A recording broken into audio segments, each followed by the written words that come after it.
All right, this is a brief lecture on the different types of measurements that scientists typically make, and then problem-solving techniques, pretty much just dimensional analysis.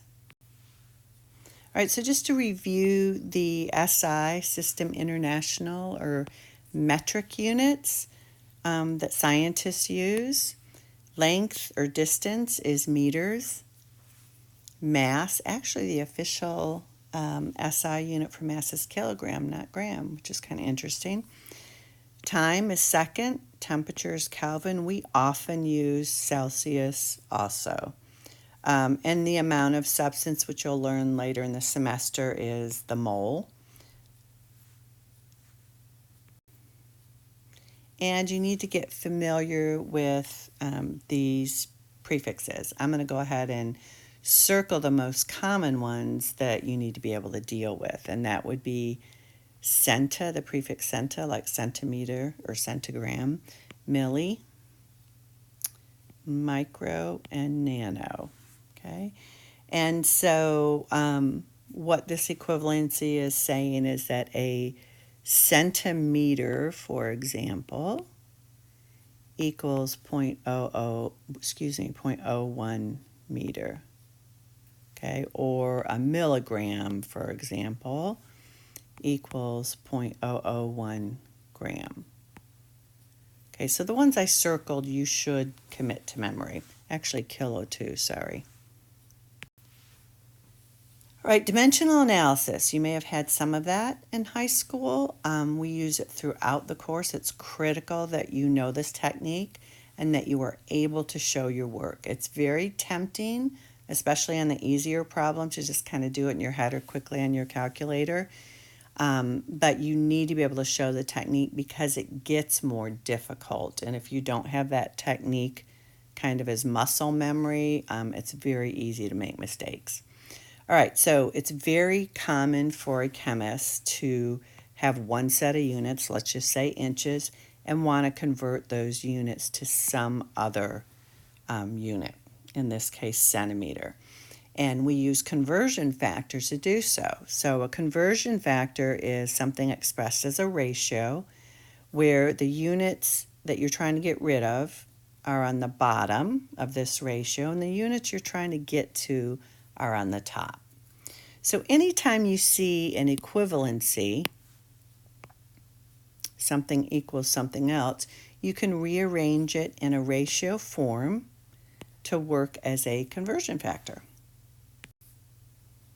So the technique that to show your work here is whatever is given in the problem. So it'd be a number and a unit. You always start with that.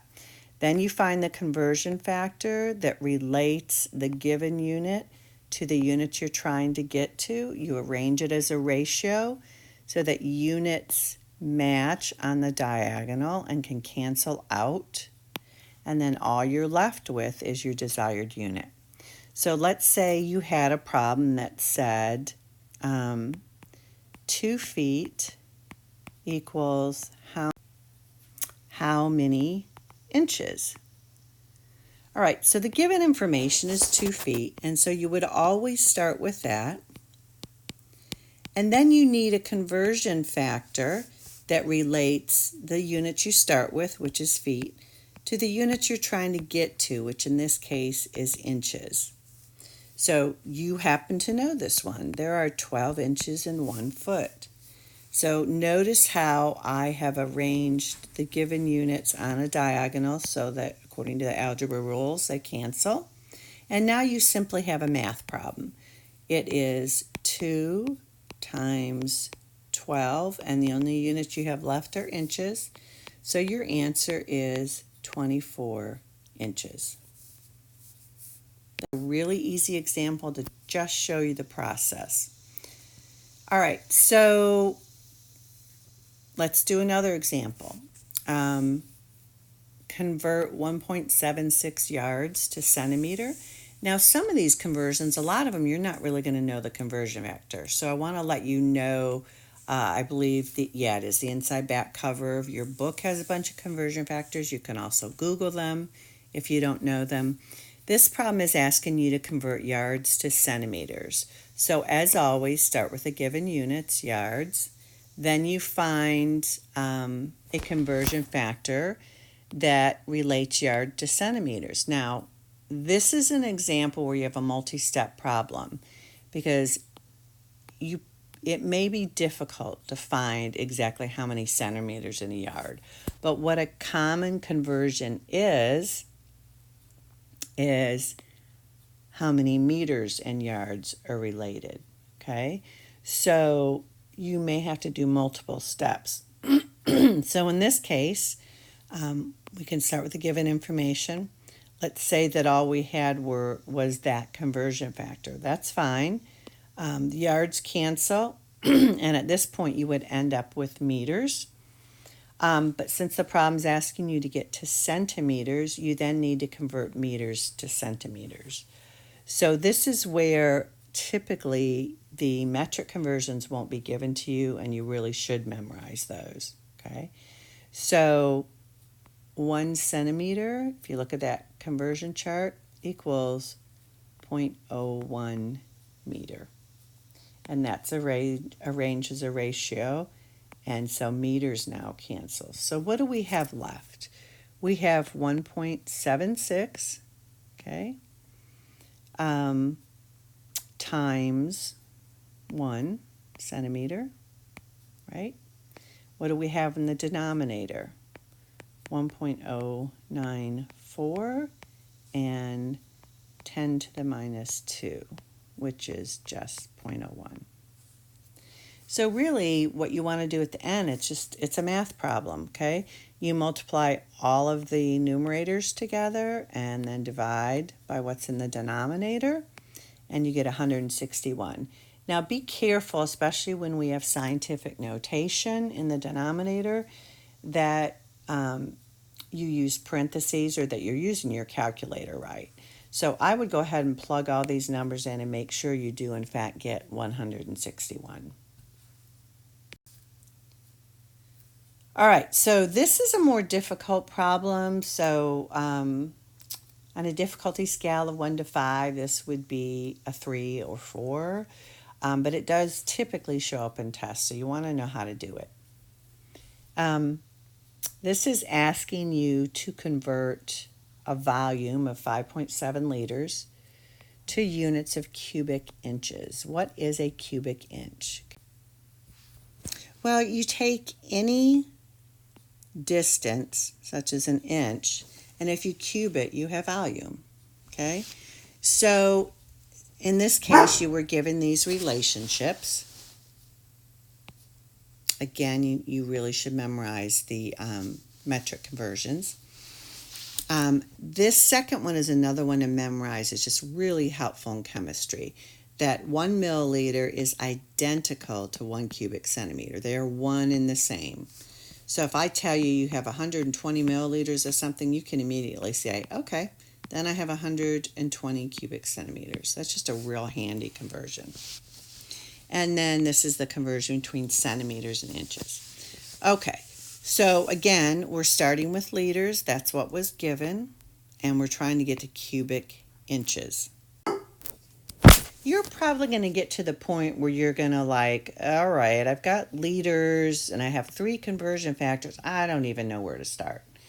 So what I do in that case, and that happens to me sometimes too, what I do in that case is I'm like, okay, I need a conversion factor that has liters in it someplace. And if you look up here, the only conversion factor that has liters in it is this one. I'm like, okay, I'll use that one first. So 10 to the third minus third liters in 1 milliliter. So now the liters cancel and my units I have at this point are milliliters. Look back at my available conversion factors, and here I can relate milliliters to cubic centimeters. So that's this conversion factor. They are one and the same, as I said. Milliliters canceled. Now I've got it in cubic centimeters, so good. I have it in cubic, an exponent. Now, here's the rub. We know that 1 inch equals 2.54 centimeters. okay? But we have centimeters cubed here. So it's critical, and this is a really common student error, that if you just put 2.54 centimeters, you're only going to cancel out one of the centimeters and you have two left. So you have got to make sure to cube both the numerator and the denominator. So another way to write that out, which that's exactly what this is doing,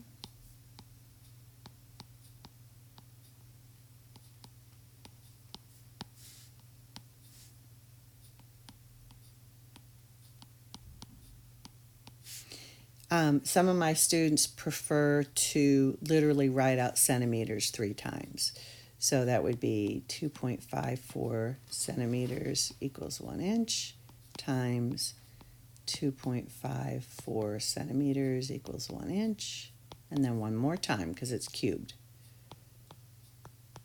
So if it were centimeters squared that you were trying to cancel, you would only do this twice. All right, so now you have centimeters 3 times, which is just what centimeter cube is, right? And when you carry out all this math, you get that 5.7 liters equals 347.8 cubic inches. So this is an important skill. I would go to the practice worksheets. There's one on dimensional analysis, and challenge yourself. Make sure that you can work these. All right, one last slide, and that is density is a very common topic in general in chemistry. But what you may not be aware of, density is also used as a conversion factor. So let's look at typical units for density. Grams per milliliter or grams per cubic centimeter.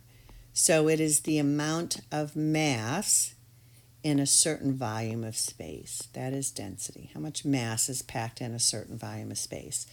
So because it has what we call derived units or complex units, density can serve as a conversion factor between the numerator and denominator. So if you have something, let's say in grams, and you want it instead to be in volume, you can use density if you have it. So here's our given information. There are always a lot of extra words that you don't need, so try to focus in on only what you need. Like, we don't care what equipment we're using. All right, so this is our given information, so that you always want to start with that. Okay, 173,000 liters. We are trying to get to the mass of the fuel in kilograms. Okay, so hopefully you work enough of these that you realize, okay, anytime you're trying to go from volume to mass or mass to volume, you're going to use density as a conversion factor. All right, so the density is given here, 0.768 grams per cubic centimeter. Okay, so I'm starting with volume units of liters, but my conversion factor has cubic centimeters. So I have got to change this liter to cubic centimeters. I do know that 1 cubic centimeter equals 1 milliliter. Remember, that's the one I told you to memorize. So I'm going to go ahead and get liters in milliliters first. So that's going to be my first conversion. When I have it in milliliters, I know that 1 cubic centimeter is the same thing as 1 milliliter. And then finally, when I have it in units of cubic centimeter, I can use my density to convert it to grams.